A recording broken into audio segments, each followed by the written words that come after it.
You ask Tiger to solve.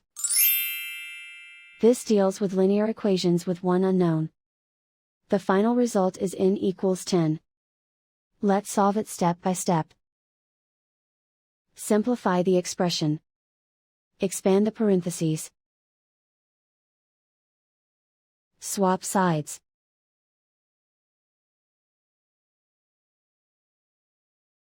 Group all constants on the right side of the equation.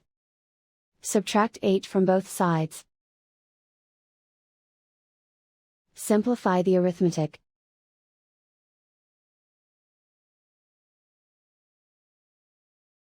Isolate the n. Multiply both sides by -1. Remove the ones. Simplify the arithmetic. And so the final result is n equals 10.